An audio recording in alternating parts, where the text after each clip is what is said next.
I wrote the book because one of the primary roles of the church in the world is that of making disciples of Jesus Christ. And over the centuries, the church has done this in a number of different ways, but at its basic level, it's done this by taking people through the Apostles' Creed. I believe in God the Father. I believe in Jesus Christ, his Son. I believe in the Holy Spirit. The Apostles' Creed, the Lord's Prayer, Our Father who art in heaven, your name be hallowed, your kingdom come, etc., and the Ten Commandments. It was felt that if people grasped the essence of the Apostles' Creed, learned how to pray the Lord's Prayer, and understood God's will for us as it is in the Ten Commandments, we could effectively make disciples who could, in fact, operate in this world. So I wrote that as part of that larger agenda of ministry. Why publish it now?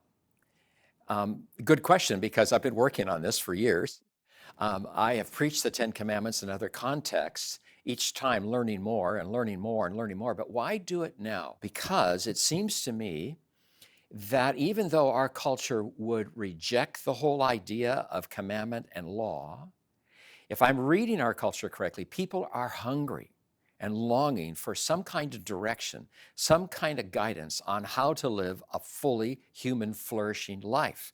So we have books like 12 Rules to Live By, and more 12 Rules to Live By, and 12 Rules to Live in a Digital Age. And it seemed to me that our culture right now, more than before, when I worked on it, is open to the possibility that there might be some guidance from on high, from outside ourselves, on how to live a human life. The book is about the Ten Commandments as we find them in Exodus 20. And I take a particular tact on it. Well, I'm not alone in this, that God speaks the Ten Commandments to people, to humanity, as a way to enhance relationship with God and enhance freedom for which God created us. The key line in the Ten Commandments is not the first commandment. The key line is the opening line. I am Yahweh, your God, who brought you out of the land of slavery. And why that's the key line is, I am Yahweh, your God. God has established a relationship with us before he speaks the commands, who brought you out of the land of slavery.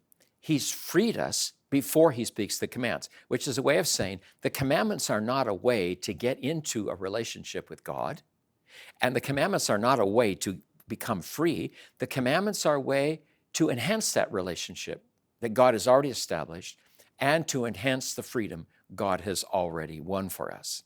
So that is what the tact of this book is all about, and I'm trusting people will be able to experience the purpose of the law in that way.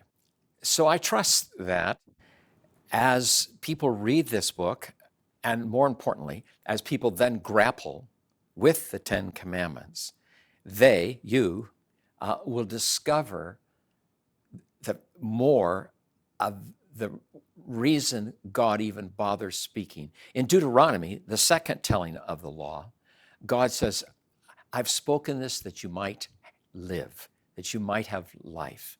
And so I'm trusting that along with learning to pray the Lord's Prayer, along with learning to understand things like the Apostles' Creed, along with Sermon on the Mount, along with John 15 on abiding in him, that living through the Ten Commandments will make for a more vigorous, more courageous, more adventuresome walk with Jesus Christ.